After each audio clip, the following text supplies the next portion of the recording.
Real funny that a lot of you guys try to shut down people who call out Triple K for the mistreatment of black talent, and you guys always love to say he has a black woman as champion, or look at that, he gave them a championship for 100 days. Look at that. See.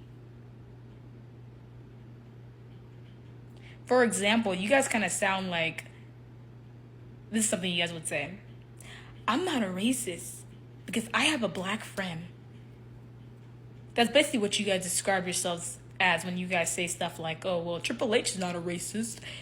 He has Naomi as champion, a black champion. Mind you, Naomi is the only black champion right now currently in WWE. And NXT, well, Obafemi, but I'm talking about main roster. Main roster right now, Naomi's the only black champion. One. Uno. And Jim Ross, he was the one that said, yeah, this is a white man's sport. He told R-Truth that. It's time that a lot of people get out of denial, because everyone's in denial.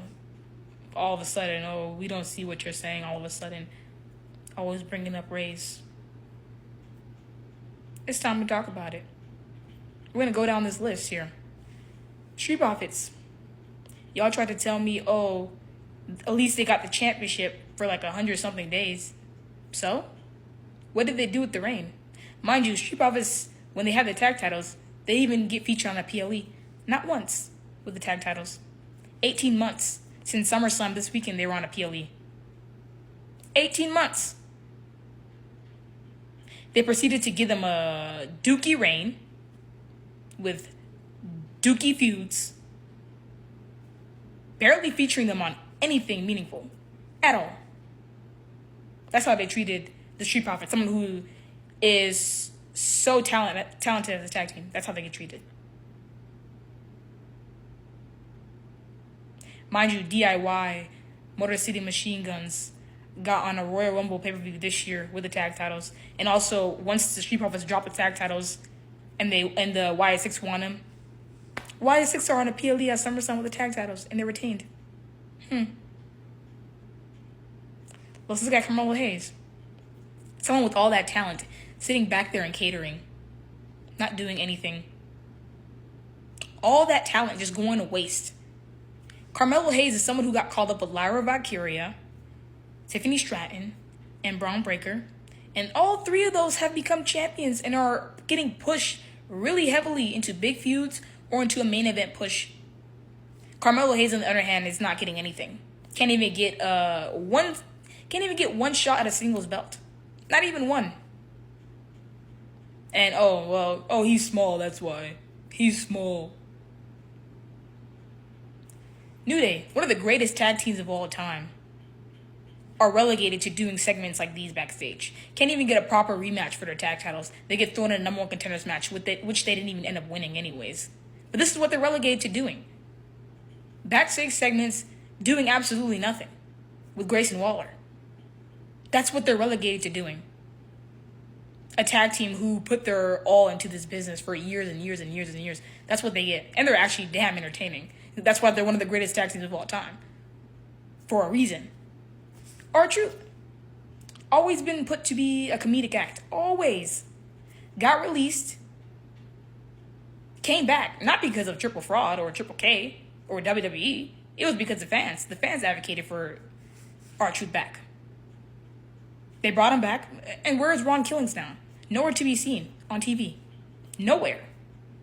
Absolutely nowhere to be seen. That guy is a ghost. Invisible. I don't even know where he's at. Jade Cargill. I've been made a bit about this already countless times. People are so quick to put all these high standards on her countless times. Oh, she needs to deliver longer matches. She's not ready. She's not this. She's not ready.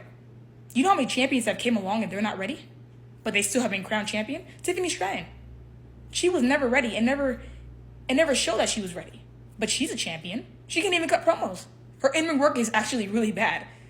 Jade Cargill was actually showing her out in that match at SummerSlam. I don't care what a lot of you guys try to say. Try to say, what's a lie? No, go back and watch it. Jade Cargill was doing a lot in that match, improving too. But she doesn't win anything. She just gets thrown to the side. That's it. Naomi. We saw the treatment yesterday. on Raw. Awful. Disrespectful as hell. Disgusting work. Made a video about it. Check that out too as well. Your women's world champion. I bet you Io, Rhea, Tiffany, Charlotte, Becky, they would not have got that treatment. Hell no. Being put on a commercial break. And then also being put on commercial break and then getting cut as well during commercial break and try to say, oh, well, she took a long time. Are y'all dumb? She's your women's world champion. She should not be getting that treatment. Not any world champion should be getting that type of treatment at all. Someone with a title should not be getting that treatment. But they still did it. That was a choice. They didn't have to put her on there. They could have put her on TV in the ring, getting a celebration and all that. They didn't do that. They chose not to do that. That was a choice. I don't give a shit. Like, oh, there's no time issue. No, you're the Netflix era. You're women's world champion. You should be making time for her.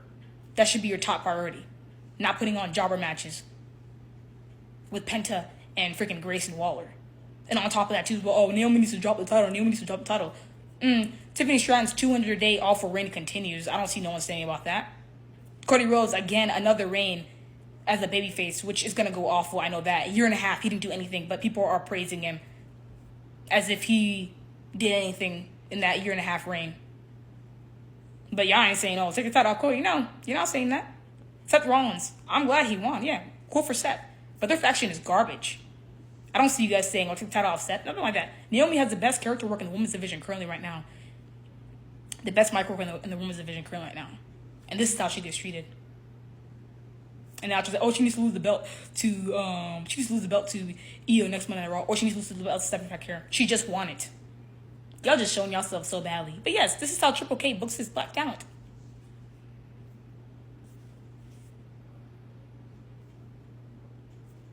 It's like I said, Jim Cross.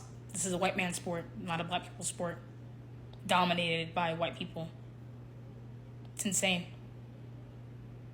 But the treatment still continues, considering all these people up here have the potential and who are talented as hell, but don't get anything. And there's many more too, anyways, from the past, from the Vince McMahon era, on and on and on. That y'all saying Triple H, oh my God, he's not racist. Denial. All denial. But y'all are like him, so I mean, yeah, you're gonna be in denial.